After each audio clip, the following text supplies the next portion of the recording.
In 2007, the world became a better place because the Audi R8 became a part of it.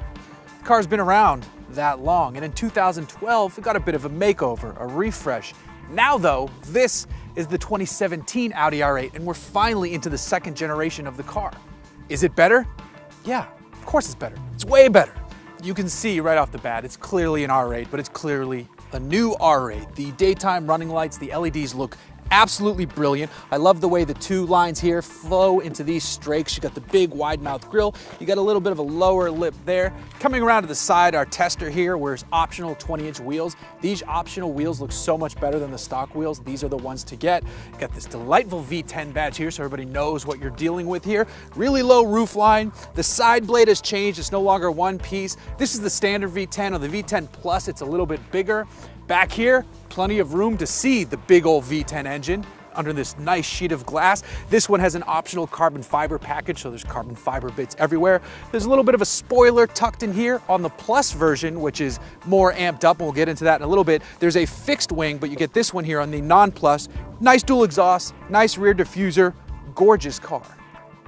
Out here sits the engine. It's behind the seats, it's in front of the rear axle. This is a mid-engine car. This is a 10-cylinder car. That makes 540 horsepower and just under 400 pound-feet of torque. Now, if you have more money to spend, you can get the V10 Plus. Same engine, but it jumps power to 610 horsepower and 413 pound-feet of torque. As gorgeous as the outside is, the interior is also a pretty darn nicely designed place. This one has some optional extras because, you know, that's what you do when you buy a fancy car like this.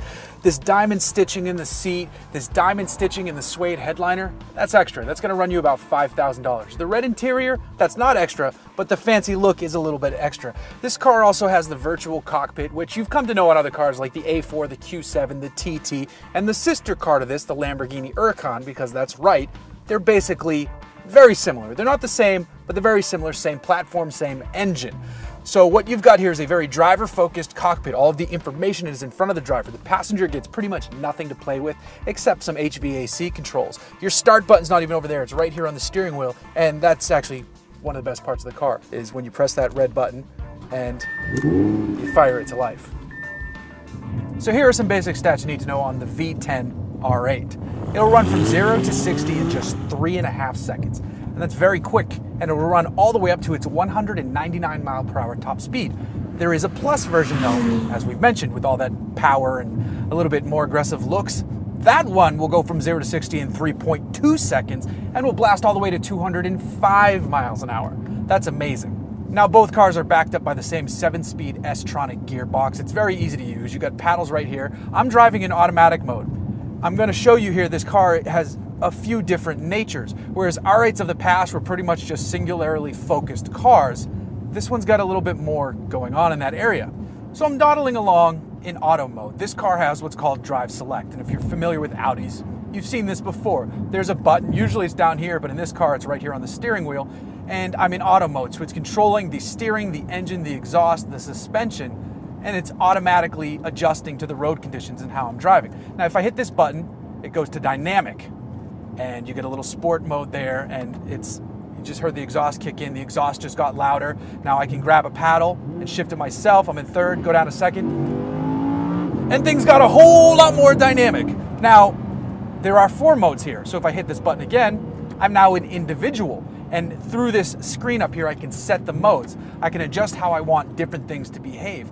This car is fitted with magnetic damping suspension. So one of my favorite things to do with individual mode, if I don't feel like going full dynamic mode all the time, is individual, as I said, everything to dynamic. The transmission, the engine, the exhaust noise, the steering, except I leave the suspension in comfort because this car is surprisingly comfortable. It's constantly reacting to the road around you, and it's very Audi luxury mode, and that's a wonderful thing. Now, if I get sick of that, there's the comfort mode. I hit that again, I'm in auto, I'm back into dynamic, I grab a paddle, and it's game on again. So, as I've said many times, when you're dealing with a car like this, they don't come cheap. The base price for the entry-level R8 is $163,000. This one's got some options. It's got those optional 20-inch wheels. It's got this optional beautiful suede. It's got dynamic steering. It's got a few other things here and there, and it's $183,000. That's a lot. That's not even to the V10 Plus yet. The V10 Plus starts at $189, and most of the ones I've seen have run right around $202. Tons of money. But compared to the competition, it's kind of right there. We're dealing with the likes of the Porsche 911 Turbo and the Turbo S, the McLaren 570, the Nissan GT-R on the lower end of the price range. You have the Aston Martin V12 Vantage. You have tons of great things to choose from. If you're spending and shopping in this category, you've done things very well and you know how you want to spend your money. And there are really no wrong answers. If you go with the Porsche 911, you're going to get the most precise instrument in the toolbox. The McLaren is up there as well. That's basically British perfection. The GT-R is mechanical excellence. It might rob you of some of the sensations you're looking for, but it's really damn good. The Aston Martin V12 Vantage isn't quite as good as the rest, but the visceral experience, the soul of the car, the beauty of it, it's going to win a lot of hearts and emotions. I'm a massive Aston Martin fan. I love that car. The R8 lies, honestly, somewhere in the middle. It's insanely gorgeous on the outside. It's incredibly capable from the driver's seat. So it's priced well with the competition. Its performance is fantastic. If you get the Plus, you get even more performance. But then you also have to look at the Lamborghini Huracan, which is the one I didn't mention. These cars are very similar. The Lamborghini is a little bit more raw. The exhaust is a little bit more raucous. This car is a little bit more comfortable, a little bit more refined. It's basically, what do you want to show to the outside world when you're rolling down? Because the outside world will be looking. Are you the classier gen? This is the classy Lamborghini, and the Lamborghini's a more raw R8. So you can't go wrong with either of those. The Lamborghini's a little bit more expensive though. So you wind up with a wonderful car that lies somewhere in the middle of an amazing segment.